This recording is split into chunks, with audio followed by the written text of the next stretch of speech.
Hello friends, welcome to our channel forensics for you.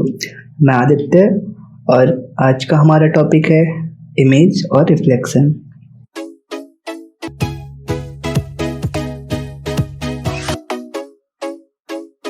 Image क्या होती हैं?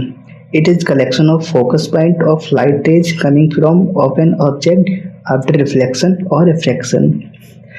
ये एक पॉइंट होता है जहाँ पर रिफ्लेक्शन या रिफ्रैक्शन के बाद light rays of an object meet और अपीयर्स टू मीट। इमेज दो तरह की होती हैं, रियल इमेज और वर्चुअल इमेज। रियल इमेज यहाँ पर जैसा कि पिक्चर में दिखाया हुआ है, ऑब्जेक्ट से आने वाली लाइट रेज मिरर से रिफ्लेक्ट होने के बाद एक पॉइंट पर कन्वर्ज हो रही हैं। रियल इमेज में क्या होता है गाइस, ऑब्जेक्ट से जो लाइट रेज आती हैं वो रिफ्लेक्शन और रिफ्रैक्शन के बाद एक पॉइंट पर कन्वर्ज होती हैं, और जब ये लाइट रेज एक पॉइंट पर कन्वर्ज होती हैं तो हम इनको एक स्क्रीन पर कैप्चर कर सकते हैं। फॉर एग्जांपल, हम प्रोजेक्टर का यूज करते हैं क्लासरूम में और सिनेमा हॉल में। हमने देखा है प्रोजेक्टर से जो लाइट रेज आती हैं उनको हम एक स्क्रीन पर कैप्चर कर सकते हैं। रियल इमेज होती हैं इन्वर्टेड होती हैं। सेकंड पिक्चर में दिखाया हुआ है एक स्फेरिकल ग्लास बॉल है और ग्लास बॉल के दूसरी साइड में जो ऑब्जेक्ट है उसकी इमेज इन्वर्टेड बन रही है। रियल इमेज प्रोड्यूस कराने के लिए कन्वर्जिंग लेंस और कॉन्केव मिरर का यूज होता है। Second, virtual image. Virtual image क्या होती है? जैसा कि इस पिक्चर में दिखाया हुआ है, एक ऑब्जेक्ट से आने वाली लाइट रेज रिफ्लेक्शन के बाद एक पॉइंट से आती हुई अपीयर होती हैं। गाइस, एक चीज यहाँ पर नोटिस करना, ऑब्जेक्ट से जो लाइट रेज आ रही हैं वो रिफ्लेक्ट होने के बाद एक पॉइंट पर कन्वर्ज नहीं हो रही हैं, बल्कि एक पॉइंट से आती हुई अपीयर हो रही हैं।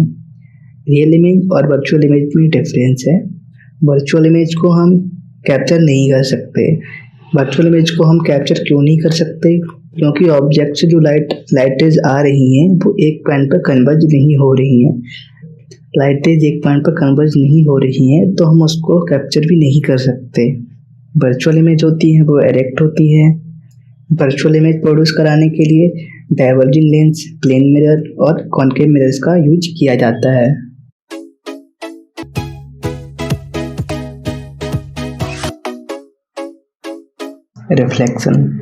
रिफ्लेक्शन क्या होता है? जब लाइट किसी सरफेस से टकराकर वापस से सेम मीडियम में लौट जाए तो इसे रिफ्लेक्शन कहते हैं। जैसा कि यहाँ पर इमेज में दिखाया गया है, एक ग्लास का रिफ्लेक्शन हो रहा है और जो बाकी इमेज है वहाँ पे भी रिफ्लेक्शन दिखाया गया है। जब लाइट एक पॉलिश्ड और स्मूथ सरफेस पर स्ट्राइक करती है तो सेम मीडियम में वापस आ जाती है। For example, mirror. रिफ्लेक्शन के दो लॉ होते हैं। पहला लॉ है angle of incidence is always equal to the angle of reflection. Image में दिखाया गया है एक मिरर है, मिरर के टेंजेंट पे एक नॉर्मल ले लेते हैं। जब एक इंसिडेंट रे आई एंगल बनाते हुए मिरर पर स्ट्राइक करती है तो वो आर एंगल पे रिफ्लेक्ट हो जाएगी। लॉ ऑफ रिफ्लेक्शन के फर्स्ट लॉ के अनुसार आई और आर इक्वल होंगे।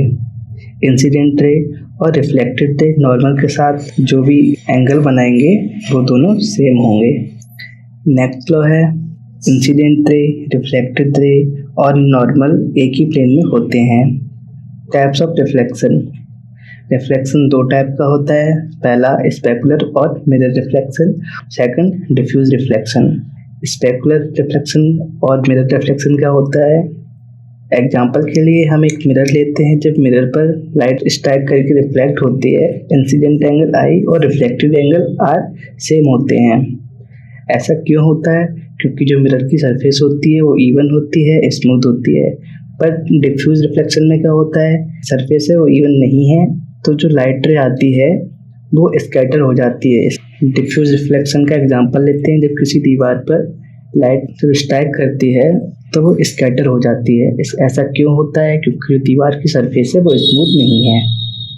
अगर आपको कोई साइबर रिलेटेड कोई ट्रेनिंग करनी है, एथिकल हैकिंग रिलेटेड कोई ट्रेनिंग करनी है, तो आप इस लिंक पे क्लिक करिए और मिस्टर राहुल दास से कनेक्ट करिए।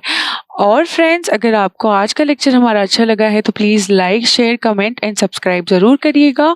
और अगर आपको कोई नोट्स रिलेटेड, कोई लेक्चर रिलेटेड या इस टॉपिक के रिलेटेड या किसी और टॉपिक की clarification classes related, online classes related कोई भी क्वेरी है, एग्ज़ाम्स रिलेटेड, नोट्स रिलेटेड, किसी भी करिकुलम के रिलेटेड, तो आप इन मेल पे हमें ज़रूर कॉन्टैक्ट करिएगा। Thank you for watching.